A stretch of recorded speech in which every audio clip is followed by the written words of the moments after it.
നമസ്കാരം, ഞാൻ ഡോക്ടർ രാഗി. ഇന്ന് സംസാരിക്കാൻ പോകുന്നത് ഹാർട്ട് അറ്റാക്കിനെ കുറിച്ചാണ്. കഴിഞ്ഞ വീഡിയോയിൽ നമ്മൾ നോക്കിയിരുന്നു എന്താണ് ഹാർട്ട് അറ്റാക്ക്, പിന്നെ അത് വരാനുള്ള കാരണങ്ങൾ, പിന്നെ മെയിനായിട്ട് അതിൻ്റെ സിംറ്റംസ് എന്തൊക്കെയാണെന്നാണ് നോക്കിയത്. സോ ഇപ്പോൾ ഇന്ന് നമ്മൾ സംസാരിക്കാൻ പോകുന്നത് ഇപ്പോൾ കേരളത്തിൽ ഡയബറ്റിക്, BP, കൊളസ്ട്രോള് ഈ അസുഖങ്ങളൊക്കെ ഇല്ലാത്തവരായിട്ട് വളരെ ചുരുക്കം പേരായി മാറിക്കൊണ്ടിരിക്കുകയാണ്. കാരണം പ്രായം ഒരു ഫാക്ടർ അല്ലാതെ എല്ലാവരിലും ഇതുപോലത്തെ സിംറ്റംസും കാര്യങ്ങളൊക്കെ ഉണ്ട്. പിന്നെ ഹാർട്ട് അറ്റാക്കിൻ്റെ റേറ്റ് കൂടി വരികയാണ്. സോ ഇതിൽ മെയിനായിട്ട് നമുക്ക് മോഡിഫൈ ചെയ്യാൻ പറ്റുന്ന കുറച്ച് കാര്യങ്ങളുണ്ട്, പിന്നെ മോഡിഫൈ ചെയ്യാൻ പറ്റാത്ത കാര്യങ്ങളുണ്ട്. സോ അതിനെപ്പറ്റി നമുക്കിന്ന് സംസാരിക്കാം. ഫസ്റ്റ് തന്നെ മോഡിഫൈ ചെയ്യാൻ പറ്റാത്തത്, അതിൽ പ്രധാനമായിട്ട് നമ്മുടെ ജനറ്റിക് ഫാക്ടറാണ്. സോ നമ്മൾ ജനിച്ച സമയത്ത് തന്നെ ഹാർട്ടിന് എന്തെങ്കിലും കുഴപ്പങ്ങളൊക്കെ ഉണ്ടെങ്കിൽ അത് ലൈഫ് ലോങ് അങ്ങനെ തന്നെ ഉണ്ടായി. സോ അത് നമുക്ക് വേറെ ചികിത്സ എടുക്കാം എന്നല്ലാതെ വേറെ മാറ്റങ്ങളും കാര്യങ്ങളൊന്നും അങ്ങനെ വരാതിരിക്കാനായിട്ട് നമുക്ക് ശ്രദ്ധിക്കാൻ പറ്റില്ല. പിന്നെ പാരൻസിന്, ഞാൻ കഴിഞ്ഞ വീഡിയോയിൽ പറഞ്ഞതുപോലെ തന്നെ ഇപ്പോൾ 50 ഇയേഴ്സിന് താഴെ ഉള്ള പാരൻസിനൊക്കെ ഈ ഹാർട്ട് അറ്റാക്കിന് എന്തെങ്കിലും ഹിസ്റ്ററി ഉണ്ട്, അല്ലെങ്കിൽ അവർക്ക് ഡയബറ്റിക്, BP, കൊളസ്ട്രോൾ ഒക്കെ ഉണ്ടെങ്കിൽ അത് അവരുടെ മക്കൾക്കും വരാനുള്ള ചാൻസസ് കൂടുതലാണ്. പിന്നെ കമ്പാരിറ്റീവ്ലി ഫീമെയിൽസിന് വരാനുള്ള ചാൻസസ് കുറവാണ് മെയിൽസിനെക്കാളും. കാരണം അത് ഇപ്പോൾ ഫീമെയിൽസ് ടിൽ 50 വരെയും അവർക്ക് ഈസ്ട്രോജൻ ഹോർമോൺ പ്രൊഡ്യൂസ് ചെയ്യുന്നതുകൊണ്ട് അവർക്ക് അറ്റാക്ക് വരാനുള്ള ചാൻസസ് കുറവാണ്. 50 ഇയേഴ്സ് കഴിഞ്ഞിട്ട് മെനോപോസ് ആയി കഴിയുമ്പോൾ ഈസ്ട്രോജൻ്റെ അളവ് കുറയുമ്പോൾ അവർക്ക് അസുഖങ്ങൾ വരാനുള്ള ചാൻസസ് കൂടുതലായിട്ടും കാണുന്നുണ്ട്. സോ പല പഠനങ്ങളും അത് തെളിയിക്കുകയും ചെയ്തിട്ടുണ്ട്. പിന്നെ നമുക്ക് മോഡിഫൈ ചെയ്യാൻ പറ്റുന്ന കാര്യങ്ങൾ, ഇനി അതിനെപ്പറ്റി ഇതാണ് പ്രധാനമായിട്ടും നമ്മൾ ശ്രദ്ധിക്കേണ്ടത്. അതിൽ വരുന്നത് നിങ്ങൾക്ക് ഓർത്തിരിക്കാൻ എളുപ്പത്തിന് 4 S ആണ്. ഒന്നാമത്തത് സ്മോക്കിംഗ്, പിന്നെ sedentary lifestyle, sugar, fourth one സ്ട്രെസ്സാണ്. സോ സ്മോക്ക് ചെയ്യുമ്പോൾ ഞാൻ പറഞ്ഞിരുന്നു നമ്മുടെ ബ്ലഡ് വെസൽസ് ഒക്കെ ചുരുങ്ങും എന്ന് പറഞ്ഞിരുന്നു. സോ ഇങ്ങനെ അറ്റാക്കിൻ്റെ ചാൻസസ് കൂടുതലാണ്. സോ സ്മോക്കിങ്ങിൻ്റെ അളവ് കുറയ്ക്കുക, അങ്ങനെയൊന്നും ചെയ്യാതെ അത് പൂർണ്ണമായിട്ടും ഒഴിവാക്കുന്നതാണ് ഏറ്റവും ഒരു ബെസ്റ്റ് റെമഡി. നമ്മൾ ഈ സ്മോക്ക് ചെയ്യുമ്പോൾ കിട്ടുന്നത് ഡോപ്പമിൻ എന്ന് പറഞ്ഞൊരു ഹോർമോൺ നമ്മുടെ ശരീരത്തിൽ കൂടുന്നു. സോ അതാണ് ഒരു ഹാപ്പിനെസ് അവർക്ക് കിട്ടുന്നത്.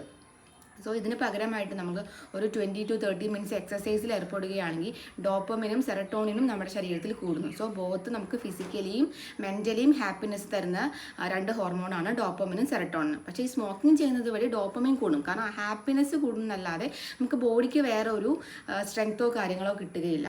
പലരുടെ അടുത്തും സ്മോക്കിംഗ് സ്റ്റോപ്പ് ചെയ്യാൻ പറയുമ്പം ഇങ്ങനെ പേഷ്യൻസ് പറയുന്നതാണ്, ഞാൻ എൻ്റെ നമ്പേഴ്സ് കുറച്ചിട്ടുണ്ട്. കാരണം ഈ ചെയിൻ സ്മോക്കേഴ്സിനോടൊക്കെ നമ്മൾ സംസാരിക്കുമ്പോൾ അവർ പറയും ഞാൻ നമ്പേഴ്സ് കുറച്ചിട്ടുണ്ട്. പക്ഷേ നമ്പേഴ്സ് കുറയ്ക്കുന്നത് കൊണ്ട് കാര്യമില്ല. കാരണം നമ്മൾ ഒരു 5 രൂപ മോഷ്ടിക്കുന്ന ആൾ ഒരു 50,000 രൂപ മോഷ്ടിക്കുന്ന ആൾ രണ്ടുപേരും കള്ളന്മാർ തന്നെയാണ്. സോ സ്മോക്കിങ്ങിൻ്റെ നമ്പർ കുറച്ചതുകൊണ്ട് കാര്യമില്ല.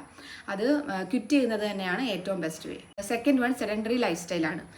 നമ്മുടെ ലൈഫ് സ്റ്റൈലാണ് ഇതുപോലത്തെ ലൈഫ് സ്റ്റൈൽ ഡിസീസസ് എന്നാണ് നമ്മുടെ ഈ ഡയബറ്റിക്കിനെയും BPനെയും കൊളസ്ട്രോളിനെയൊക്കെ പറയുന്നത്. സോ ഇതൊക്കെ റൈസ് ആകുമ്പോഴാണ് അത് പിന്നെ അറ്റാക്കിലേക്ക് വഴി നയിക്കുന്നത്. സോ സെഡൻറ്ററി ലൈഫ് സ്റ്റൈൽ പ്രധാനമായിട്ട് നമ്മൾ മിക്കവരും ഇപ്പം സിറ്റിംഗ് ജോബും കാര്യങ്ങളൊക്കെയാണ് എല്ലാവർക്കും. സോ ഫിസിക്കൽ എക്സസൈസ് കുറവാണ്. പിന്നെ മിക്കവർക്കും മടിയും കാര്യങ്ങളൊക്കെ എക്സസൈസ് ചെയ്യാൻ പറയുമ്പോൾ തന്നെ മടി പിടിക്കുന്നവരാണ് കൂടുതൽ പേരും. സോ സെഡൻറ്ററി ലൈഫ് സ്റ്റൈൽ എന്ന് പറയുമ്പോൾ എവിടെയെങ്കിലും ഇരുന്നിട്ടുണ്ടെങ്കിൽ അവിടെ തന്നെ ഇരുന്നുകൊണ്ട് നമ്മുടെ എല്ലാ കാര്യങ്ങളും ചെയ്യാൻ ശ്രമിക്കുക.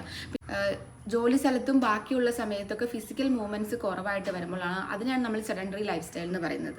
സോ ഇത് ലൈഫിനെ വളരെ മോശമായിട്ടായിരിക്കും ബാധിക്കുന്നത്. സോ റെഗുലർ എക്സസൈസ് നിങ്ങളുടെ ലൈഫ് സ്റ്റൈലിൽ ഉൾപ്പെടുത്തുക. ഒരു ഹാഫ് ആൻ അവർ കൈവീശി നടക്കുന്നതാണ് ഏറ്റവും ബെസ്റ്റ് എക്സസൈസ്. സോ അതെല്ലാവരും ശീലമാക്കുക. സോ ഇനി തേർഡ് വരുന്ന S ഷുഗറാണ്. നമ്മുടെ ഡയബറ്റിക് കൺട്രോൾഡ് ആയിരിക്കണം. സോ ഒരു HbA1c ഒക്കെ എടുക്കുമ്പോൾ അതൊരു 6നും 7നും ഇടയിലായിരിക്കുന്നതായിരിക്കും ഏറ്റവും നല്ലത്. ഇപ്പോൾ 6.2 ഒക്കെ ആണെങ്കിൽ ഏറ്റവും പെർഫെക്റ്റ് ആയിരിക്കും, കാരണം നമുക്ക് നമ്മുടെ ഷുഗർ ലെവൽ കൺട്രോൾഡ് ആണ് എന്നാണ് അതിനർത്ഥം. പിന്നെ ഇപ്പോൾ ഒരു 70+ ഒക്കെ ആയിട്ടുള്ളവർക്കാണെങ്കിൽ ഒരു 7.4 വരെയൊക്കെ ആയാലും, കാരണം അവരുടെ ആ ഏജ് റിലേറ്റഡ് ആയതുകൊണ്ട് ഒരു 7+ ഒക്കെ ആയാലും പ്രശ്നമില്ല. 7.4 വരെയൊക്കെ ആണെങ്കിലും പ്രശ്നമില്ല, കാരണം അത് കൺട്രോൾഡ് ആകാനുള്ള ഫുഡും ഡയറ്റൊക്കെ നോക്കണം, എങ്കിലും അത് വലിയ പ്രശ്നമില്ലാതെ പോകും. കാരണം ഏജ് 70+ ഉള്ളതുകൊണ്ടാണ് ഞാനീ പറയുന്നത്. പിന്നെ വരുന്നത് നമ്മുടെ BPയും ഈ എസ്സിൽ വരുന്നതല്ല എങ്കിലും BPയും ഒരു ഫാക്ടറാണ് ഈ ഹാർട്ട് അറ്റാക്കിലേക്കൊക്കെ നയിക്കാനായിട്ട്. സോ BP 120/80 അതാണ് നോർമൽ റേഞ്ച്. പക്ഷേ ഇപ്പോൾ ഒരു 130/80 ആയാലും പ്രശ്നമില്ല. സോ സിസ്റ്റോളിക്കും ഡയസ്റ്റോളിക്കും ഈ ഒരു റേഞ്ച് കീപ്പ് ചെയ്യുവാണെങ്കിൽ നമ്മുടെ ഹാർട്ട് ഹെൽത്തി ആയിട്ടിരിക്കും. പിന്നെ വരുന്നത് നമ്മുടെ കൊളസ്ട്രോൾ ലെവലാണ്. കൊളസ്ട്രോൾ ഇങ്ങനെ കുഴപ്പ് വന്ന് നമ്മുടെ വെസൽസിലൊക്കെ അടിയുമ്പോഴാണ് പതുക്കെ ബ്ലോക്കും കാര്യങ്ങളൊക്കെ വരുന്നത്. സോ അതിൽ ഏറ്റവും വില്ലനായിട്ട് നിൽക്കുന്നത് എൽ ഡി എൽ ആണ്. അതിനാണ് നമ്മൾ ചീത്ത കൊളസ്ട്രോൾ എന്ന് പറയുന്നത്. HDL നല്ല കൊളസ്ട്രോൾ. സോ ഈ LDLൻ്റെ ലെവല് എപ്പോഴും ഒരു 70-ൽ താഴെ, അത് 50 ആയിട്ടുണ്ടെങ്കിൽ അത്രയും നല്ലത്. സോ അതിനനുസരിച്ച് നമുക്ക് അങ്ങനെ നിലനിർത്തണമെങ്കിൽ നമ്മൾ പ്രോപ്പറായിട്ടുള്ള ഫുഡും ഡയറ്റും പിന്നെ ലൈഫ് സ്റ്റൈലും എക്സസൈസൊക്കെ പ്രോപ്പറായിട്ട് കൊണ്ടുപോകണം. സോ എങ്കിൽ മാത്രമാണ് നമുക്ക് LDLനെ ലോവറാക്കി നിർത്താൻ പറ്റുകയുള്ളൂ. LDL ലോവറായി നിൽക്കാൻ നമ്മുടെ HDL നന്നായി നിൽക്കുകയും ചെയ്യും. നമുക്ക് അടുത്തായിട്ട് നമ്മുടെ ഹാർട്ട് ഹെൽത്തി ആയിട്ടിരിക്കാൻ വേണ്ടി ഫുഡിൽ വരുത്തേണ്ട ചില ചേഞ്ചസിനെ കുറിച്ച് നമുക്ക് നോക്കാം. അതിൽ ഫസ്റ്റായിട്ട് നമുക്ക് നമ്മുടെ ശരീരത്തിലേക്ക് വേണ്ട കാർബോഹൈഡ്രേറ്റിൻ്റെ അളവ് 60 to 65%, protein 20 to 25%, fat 15%. So ഇപ്പോൾ എല്ലാവരും കൂടുതലായിട്ട് നമ്മൾ പോകുന്നത് കാർബോഹൈഡ്രേറ്റും ഫാറ്റും ആണ്. ഈ ലെവൽ കഴിഞ്ഞിട്ടാണ് കൂടുതലായിട്ട് ഇൻടേക്ക് വരുന്നത്. അതാണ് പലതരത്തിലുള്ള പ്രശ്നത്തിലേക്കും നയിക്കുന്നത്. സോ നമ്മൾ രാവിലെയൊക്കെ ഫുഡ് കഴിക്കുമ്പോൾ നമ്മൾ ശ്രദ്ധിക്കേണ്ടത് ഈ ചെറുപയർ അതുപോലെയുള്ള ഫുഡൊക്കെ അത് പുഴുങ്ങിയോ അല്ലെങ്കിൽ മുളപ്പിച്ചോ ഒക്കെ കഴിക്കുക. പിന്നെ തവിട് കളഞ്ഞ അരി കൊണ്ടുള്ള പലഹാരങ്ങൾ കഴിക്കുക. പിന്നെ മുട്ട പുഴുങ്ങി കഴിക്കുന്നതൊക്കെ നല്ലതാണ്. പിന്നെ വെജിറ്റബിൾ സലാഡ്, ഫ്രൂട്ട് സലാഡ് ഇതൊക്കെ നിങ്ങളുടെ ഡയറ്റിൽ ഉൾപ്പെടുത്തുക. പിന്നെ നമുക്കിപ്പോൾ നോണൊക്കെ യൂസ് ചെയ്യുന്നതുകൊണ്ട് പ്രശ്നമൊന്നുമില്ല. ഫിഷൊക്കെ ആണെങ്കിൽ നന്നായിട്ട് കറി വെച്ചിട്ട് അല്ലെങ്കിൽ സ്റ്റീം ചെയ്ത് കഴിക്കുന്നത് നല്ലതാണ്. പിന്നെ ഗ്രില്ല് ചെയ്യുക. പിന്നെ ചിക്കനും അതുപോലെ തന്നെ ഗ്രില്ല് ചെയ്ത്, കാരണം ഓയിൽ ലെസ് ആക്കിയിട്ട് ഗ്രില്ല് ചെയ്ത് കഴിക്കുന്നുണ്ടെങ്കിൽ നമ്മുടെ ശരീരത്തിന് അത് നല്ല ഹെൽത്തി ആയിട്ട് വേണ്ട പ്രോട്ടീനും ഫാറ്റൊക്കെ കിട്ടുകയും ചെയ്യും. ഈ ഓയിലിൻ്റെ കണ്ടൻറ്റ് കുറയുകയാണെങ്കിൽ അത് കൊളസ്ട്രോളും BP, ഡയബറ്റിക് പോലത്തെ പ്രശ്നങ്ങളൊന്നും ഉണ്ടാക്കുകയുമില്ല. പിന്നെ ഷുഗറിൻ്റെ ലെവൽ വളരെ ശ്രദ്ധിക്കണം. നമ്മൾ ചെറുപ്പത്തിലെ തന്നെ കുട്ടികൾക്കൊക്കെ ഒരുപാട് ചോക്ലേറ്റ്സും കാര്യങ്ങളൊക്കെ ഡെയിലി കൊടുക്കുന്നവരാണെങ്കിൽ അതൊക്കെ പതുക്കെ സ്റ്റോപ്പ് ചെയ്യുന്നതാണ് നല്ലത്. കാരണം ഇങ്ങനെ നമ്മൾ ചെറുപ്പത്തിൽ അത് കൊടുക്കുമ്പോൾ അതിലേക്കൊരു അഡിക്ഷനാണ് വരുന്നത്. നമ്മൾ ഈ ഷുഗറൊക്കെ ഒരു അഡിക്റ്റീവാണത്. നമ്മൾ ബാക്കിയുള്ള ഈ ആൽക്കഹോളിൻ്റെ കാര്യം പറയുന്നത് പോലെ തന്നെയുള്ള ഒരു മോശമായിട്ടുള്ള ഒരു അഡിക്റ്റീവാണ് ഷുഗർ. സോ അത് നമ്മൾ ചെറുതിലെ അത് കൺട്രോൾഡായി പോവുകയാണെങ്കിൽ അവർക്ക് വലിയ ബുദ്ധിമുട്ടുകളും കാര്യങ്ങളൊന്നും ഉണ്ടാവുകയില്ല.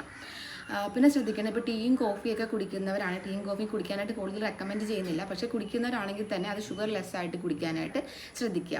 കാരണം ഷുഗറിൻ്റെ അളവ് കൂടിയിട്ടുണ്ടെങ്കിൽ നമുക്ക് പല ലൈഫ് സ്റ്റൈൽ ഡിസോർഡേഴ്സിലേക്കാണ് അത് നമ്മൾ കൊണ്ട് ചെന്നെത്തിക്കുന്നത്.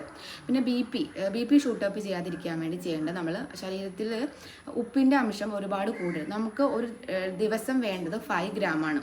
ഈ 5 ഗ്രാം സോൾട്ട് എന്ന് പറയുമ്പോൾ നമ്മൾ വേറെ പ്രോസസ്ഡ് ഫുഡുകളൊക്കെ നമ്മൾ കുറേ കഴിക്കുന്നുണ്ട്. ഇപ്പോൾ ഫ്രൈഡ് ഐറ്റംസ് ആയിട്ടുള്ള ചിപ്സ്, പിന്നെ ജങ്ക് ഫുഡ്സ്, പിസ്സ, ബർഗർ, ഇതിലൊക്കെ ഒരുപാട് സാൾട്ട് കണ്ടന്റ് ഉണ്ട്. സോ ഈ 5 ഗ്രാം അല്ലാതെ നമ്മൾ കഴിക്കുന്നത് ഫുഡിൽ നിന്ന് കിട്ടുന്നതുകൊണ്ട് അത് കൂടാതെ എക്സ്ട്രാ എത്രത്തോളം ആയിരിക്കും നമ്മുടെ ശരീരത്തിലേക്ക് പോകുന്നത്. സോ മിനിമം 5 ഗ്രാം മാത്രം മതി നമ്മുടെ ശരീരത്തിന് വേണ്ടത്. കാരണം നമുക്ക് സോഡിയം നിലനിർത്താനും എല്ലാത്തിനും 5 ഗ്രാം മാത്രം മതി. പിന്നെ അച്ചാർ, പിന്നെ ഉണക്കമീനുകൾ, അതുപോലെയുള്ള ഫുഡൊക്കെ നിങ്ങൾ മാക്സിമം കുറയ്ക്കുക. പിന്നെ ഫ്രൈഡ് ഐറ്റംസ്, ഞാൻ നേരത്തെ പറഞ്ഞ പോലെ ഫ്രൈഡ് ഐറ്റംസ്, ചിപ്സ് അതുപോലത്തെ ഉള്ള ഫുഡും മിനിമൈസ് ചെയ്യുക. സോ ഷുഗറും ഷോൾട്ടും നിങ്ങൾ നമ്മുടെ ശരീരത്തിന് വേണ്ട ക്വാണ്ടിറ്റി മാത്രം എടുത്തിട്ടുണ്ടെങ്കിൽ പലതരത്തിലുള്ള ലൈഫ് സ്റ്റൈൽ ഡിസോർഡേഴ്സിന് നമുക്ക് അകറ്റി നിർത്താനായിട്ട് സാധിക്കും. പിന്നെ എല്ലാവർക്കും ഉള്ളൊരു ഡൗട്ടാണ്, പാല് കഴിക്കുന്നത് കൊണ്ട് കുഴപ്പമുണ്ടോ? കാരണം ഇങ്ങനെ അതിൽ ഫാറ്റും കൊഴുപ്പൊക്കെ പ്രോട്ടീനെല്ലാം ഉള്ളതല്ലേ. സോ ഇതുപോലെ ഡയബറ്റിക്കും പിന്നെ കൊളസ്ട്രോളൊക്കെ ഉള്ളവരാണെങ്കിൽ പാല് 2 തവണ തിളപ്പിച്ചതിന് ശേഷം അതിൻ്റെ പാട നീക്കം ചെയ്തതിന് ശേഷം കഴിക്കുന്നതുകൊണ്ട് ഒരു കുഴപ്പവുമില്ല.